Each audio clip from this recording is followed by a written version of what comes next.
कहानी है त्याग का दूसरा नाम प्रेम भाग 2। विदाई के समय पीछे मुड़ मुड़ कर पूर्वी की आंखें किसे ढूंढ रही थी, वह भी मुझे मालूम था। उस समय दिल से आवाजें आ रही थीं।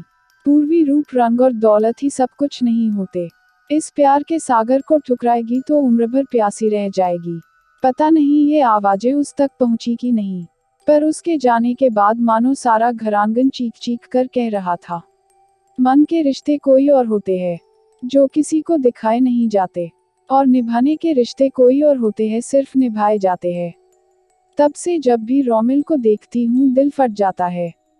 पूर्वी की शादी को अब पूरे 7 बरस हो गए हैं, और रोमिल इन 7 वर्षों तक उसकी याद में तिल तिल जलने के बाद अब ब्याह कर रहा है।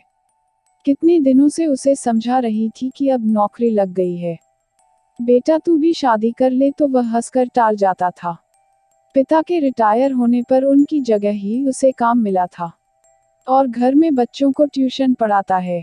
उससे अच्छी खासी कमाई हो जाती है। 2 साल हुए उसने छोटी बहन की अच्छे घर में शादी कर दी है, और भाई को इंजीनियरिंग करवा रहा है।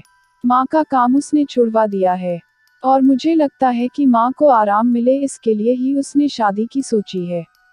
रोमिल जैसा गुणी और आज्ञाकारी पुत्र इस जमाने में मिलना कठिन है।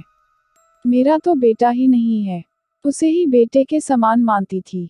उसकी शादी फैजाबाद में थी, वहां जाना नहीं हो सकता था, इसलिए बहू की मुंह दिखाए और स्वागत समारोह में जाना मैंने उचित समझा। रोमिल के लिए सुंदर रिस्टवॉच और बहू के लिए साड़ी और झुमके खरीदे थे। बहुत खुशी थी अब मन में।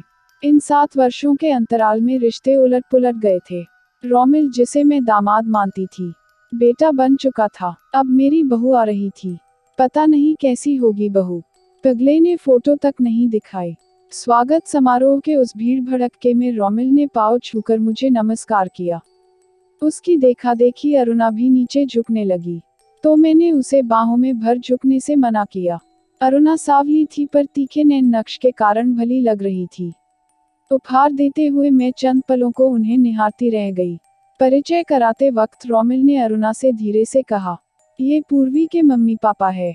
उस लड़की ने नमस्कार के लिए एक बार और हाथ जोड़ दिए। जेहन में फौरन सवाल उभरा, क्या पूर्वी के बारे में सब कुछ रोमिल ने इसे बता दिया है? मैं असमंजस में पड़ी खड़ी थी। तभी रोमिल की माँ हाथ पकड़कर खाना खिलाने के लिए ले गई। अरुणा ने रोमिल का घर खूब अच्छे से संभाल लिया था। अपनी सास को तो वह किसी काम को हाथ नहीं लगाने देती थी। कभी कभी मेरे पास आती तो पूर्वी के बारे में ही बातें करती रहती थी। न जाने कितने प्रकार के व्यंजन बनाने की विधियां मुझसे सीख कर गई, और बड़े प्रयत्न पूर्वक कोई नया व्यंजन बनाकर कटोरा भर मेरे लिए ले आती थी। पूर्वी के पापा का ब्लड प्रेशर पिछले दिनों कुछ ज्यादा ही बढ़ गया था, अतः हमारा लंदन जाने का कार्यक्रम स्थगित हो चुका था। अब की सितंबर में पूर्वी आ रही थी। वेदांत को छुट्टी नहीं थी। पूर्वी और सूरज दोनों ही आ रहे थे। जिस रोमिल से पूर्वी लड़ती झगड़ती रहती थी, जिस पर अपना पूरा हक समझती थी, अब उसे किसी दूसरी लड़की के साथ देखकर उस पर क्या बीतेगी। मैं यही सोच रही थी। रोमिल की शादी के बारे में मैंने उसे फोन पर बताया था। सुनकर उसने सिर्फ इतना कहा था कि चलो, अच्छा हुआ शादी कर ली और कितने दिन अकेले रहता। अभी पूर्वी को आए 1 दिन ही बीता था। रोमिल और अरुणा तैयार होकर कहीं जा रहे थे। मैंने पूर्वी को खिड़की पर बुलाया, तो रोमिल के बाजू में अरुणा को चलते देख मानो उसके दिल पर सांप लौट रहा था। मैंने कहा, वह देख रोमिल की पत्नी अरुणा। अरुणा को देखकर पूर्वी ने मुंह बनाकर कहा, इस काली कलूटी से ब्याह रचाया है। ऐसा नहीं बोलते, अरुणा बहुत गुणी लड़की है। मैंने उसे समझाते हुए कहा, जब रूप नहीं मिलता तभी गुण के चर्चे किए जाते हैं। उपेक्षित स्वर में पूर्वी बोली, छोड़ यह सब, चल सूरज को नहलाकर खाना खिलाना है। मैंने उसका ध्यान इन सब बातों से हटाने के लिए कहा, पर अरुणा को देखने के बाद पूर्वी अनमनी सी हो गई थी। दोपहर को बोली, मम्मी मुझे रोमिल से मिलना है, शाम 6 बजे के बाद जाना, तब तक वह ऑफिस से आ जाता है। हाँ, पर भूल कर भी अरुणा के सामने कुछ उल्टा सीधा न कहना। नहीं मम्मी, पूर्वी मेरे गले में हाथ डालकर बोली, पागल समझा है मुझे। मैं सूरज और पूर्वी शाम को रोमिल के घर गए। गले में फंसी हुई आवाज के साथ पूर्वी उसे विवाह की बधाई दे पाई। रोमिल ने कुछ देर को उसके और वेदांत के बारे में पूछा, फिर सूरज के साथ खेलने लगा। इतने में अरुणा चाय नाश्ता बना लाई। मैं, अरुणा और रोमिल की माँ बातें करने लगे। खेल खेल में सूरज ने रोमिल की जेब से पर्स निकाल कर जब हवा में उछाल दिया तो नोटों के साथ कुछ गिरा था। वह रोमिल और पूर्वी के बचपन की तस्वीर थी जिसमें दोनों साथ साथ खड़े थे। तस्वीर देखकर हम माँ बेटी भौचक के रह गए।